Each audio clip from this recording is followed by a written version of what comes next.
अस्सलाम वालेकुम नाज़रीन, उर्दू टीवी चैनल में खुश आमदीद। व्यूअर्स, ड्रामा सीरियल बनो के नेक्स्ट एपिसोड में आप देखेंगे बीना जो कि सही वक्त पर ना संभली। उसने अहमियत सिर्फ और सिर्फ अपनी उसी चच्ची को दी जिसने उसे हमेशा धुतकारा है, जलील और रुसवाई किया है। आखिर फिर उसी चच्ची ने उसे डस भी लिया। एक तरफ से तो निहाल को उसने बदगुमान किया, जबकि निहाल को दूसरी तरफ से रमशा ने किया। मगर अपनी बेटी की इस चालबाजी को रमशा की वालदा मिदत बेगम समझ गयी। ये तुम्हारी सारी ड्रामेबाजी थी ना। तो वो अपनी वालदा के सामने फौरन ही हामी भरती है।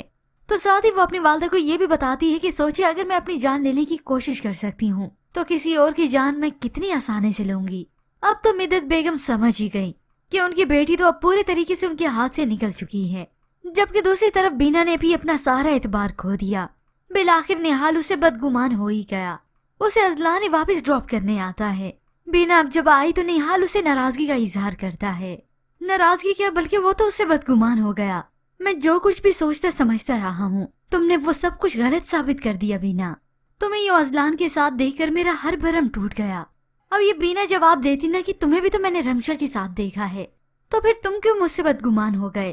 खैर, मर्द को बदगुमान होने में कोई देर नहीं लगती। ये तो बीना थी जिसने रमशा को इतना ईजी लिया। अब तो रमशा निहाल को अपनी मुट्ठी में कर बीना को चिढ़ाती है।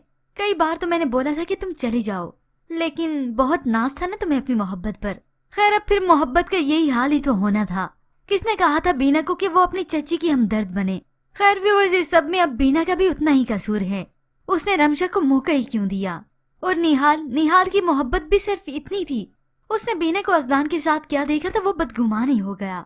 खैर व्यूअर्स, इस सब में होप्सो की मिदत बेगम इन दोनों की मदद करेंगी, जो कि अपनी बेटी की सारी असलियत जान चुकी हैं। पर व्यूअर्स, आपको क्या लगता है कि अब निहाल की बदगुमानियां बढ़ती चली जाएंगी कि आपके बार वाकई ऐसा हो ही जाएगा?